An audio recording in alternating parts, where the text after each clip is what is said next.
एक आश्रम में गए, उन्होंने कहा हमको नौकरी में रख लो, कोई सेवा में रख लो। तुम्हारा नाम क्या है? बोले अड़ैया। बोले कोई नाम है? बोले गांव के लोग कहते हैं क्योंकि 2.5 किलो हम पाते हैं। तो 2.5 किलो? बोले तौल के 2.5 किलो आटे का जब हम रोटी पाते तब हमारी बाल भोग होता है। आगे कोई श्रद्धा करे खीर पूड़ी, पर 2.5 किलो अन्न चाहिए। तो कहा भंडारा है, तो रोज 2.5 किलो क्या 5 किलो पावे, क्या सेवा कर सकता है?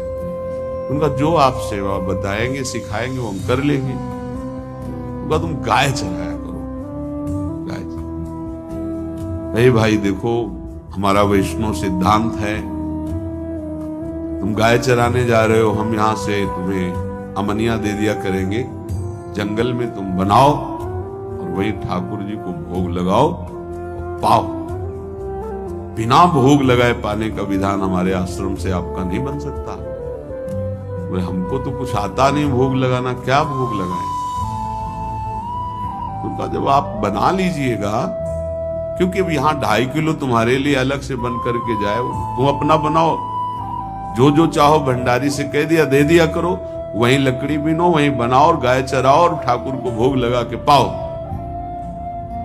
जितना मनावे आप पाओ।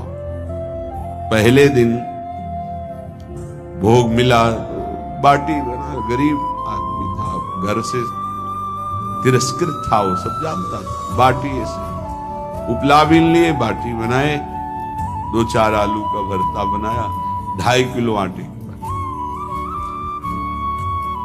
उसने कहा गुरुदेव के ठाकुर आओ भोग लगाओ आके।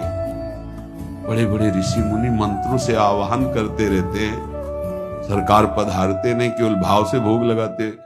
ये इतने लीला बिहारी प्रभु आ गए, श्री राम जी। अड़ैया ने आंख खुरक लगी ऐसी, तो आंख खोल के देखा, नवीन मेघ कांत अरविंदाक्ष सारंग धनुष धारण किए हुए सामने खड़े। कौन हो आप? राम जी कहते हैं, आपने कहा गुरुदेव के ठाकुर आ, तो गुरुदेव तुम्हारे जो है उनके हम ठाकुर जी हैं। सही में आते हो तुम? बोले आए तो गए, हम पाएंगे। बड़ी खुशबू आ रही है आलू के भरता की, तुम्हारी बाटी बनी हुई। और गुरुदेव ने कहा तो भोग लगा के पाना, मतलब आप पाते तो हैं? नहीं सुना है। बोले नहीं नहीं पाते हैं, पर सबका नहीं पाते हैं। आप जैसे भक्त जब पुकारते तो बिल्कुल कुछ नहीं जानता, इसीलिए हम कह रहे बड़े बड़े